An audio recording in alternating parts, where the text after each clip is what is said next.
தேசிய ஜனநாயக கூட்டணியின் குடியரசு துணைத் தலைவர் வேட்பாளராக சிபி ராதாகிருஷ்ணன் அறிவிக்கப்பட்டிருக்கிறார்.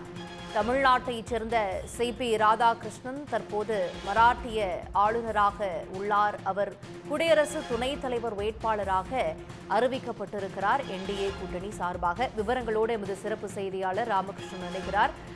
ராமகிருஷ்ணன், தமிழகத்தை சேர்ந்த ஒருவரை குடியரசு துணைத் தலைவர் வேட்பாளராக என்டிஏ கூட்டணி அறிவித்திருப்பதன் பின்னணியில ஒரு அரசியல் இது இருக்கு அப்படின்னு நம்ம புரிஞ்சுக்கலாமா?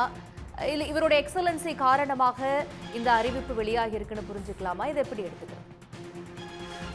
கண்டிப்பாக. அதாவது தேசிய ஜனநாயக கூட்டணி கட்சிகளுடைய குடியரசு துணைத் தலைவர் வேட்பாளராக தமிழ்நாட்டைச் சேர்ந்த, அதுவும் கோயம்புத்தூரை சேர்ந்த சிபி ராதாகிருஷ்ணனை இன்றைக்கு அறிவித்திருக்கிறது பாரதிய ஜனதா கட்சி. இந்த அறிவிப்பை பாரதிய ஜனதா கட்சியினுடைய தலைவராக இருக்கின்ற ஜே.பி. நட்டா அவர்கள் தான் சற்று முன்பு அறிவித்தார். இது எதிர்பார்க்கப்பட்ட ஒன்றுதான். கடந்த சில நாட்களாகவே குடியரசு துணைத் தலைவர் தேர்தல் என்பது அறிவிக்கப்பட்டிருக்கின்ற நிலையில் செப்டம்பர் மாதம் 9ஆம் தேதி நடைபெற இருக்கிறது தேர்தல்.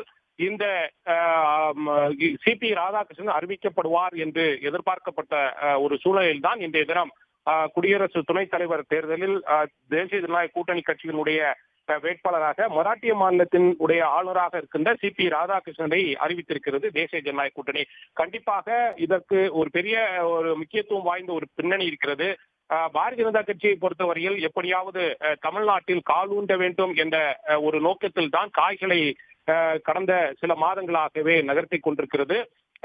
அந்த பின்னணியில் தான் ஏற்கனவே பாரதிய ஜனதா கட்சியினுடைய தலைவராக இருந்த அண்ணாமலை மாற்றப்பட்டு தற்போது நயினார் நாகேந்திரன்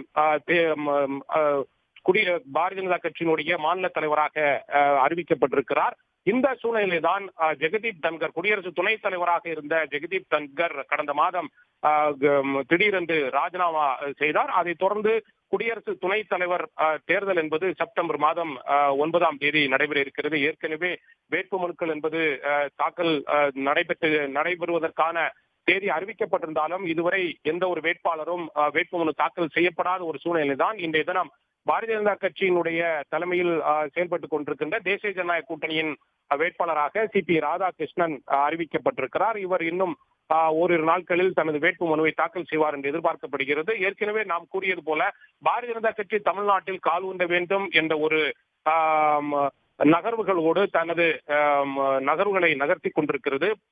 தேர்தல் தமிழ்நாட்டில் நடைபெற இருக்கிறது. அதே போன்று குடியரசு துணைத் தலைவராக இருப்பவர் மாநிலங்களவை தலைவராகவும் செயல்படுவார். மாநிலங்களவையை திறம்பட ஒரு செயல்படுத்தக்கூடிய ஒரு நபரை தான் தேர்வு செய்யப்பட வேண்டும் என்பது பாரதிய ஜனதா கட்சியினுடைய ஒரு முடிவாக இருந்தது. அந்த அடிப்படையில் தான் பாரதிய ஜனதா கட்சி ஒரு கல்லில் 2 மாங்காய் என்ற அடிப்படையில் தான் இந்த சிபி ராதாகிருஷ்ணனை, தமிழ்நாட்டைச் சேர்ந்த சிபி ராதாகிருஷ்ணனை குடியரசுத் தலைவர் துணைத் தலைவர் தேர்தலுக்கான ஒரு வேட்பாளராக அறிவித்திருக்கிறது என்பது குறிப்பிடத்தக்கது. விவரங்களுக்கு நன்றி ராமகிருஷ்ணன். உடனுக்குடன் செய்திகளை தெரிந்து கொள்ள சன் நியூஸ் பெல் ஐகானை கிளிக் பண்ணுங்க.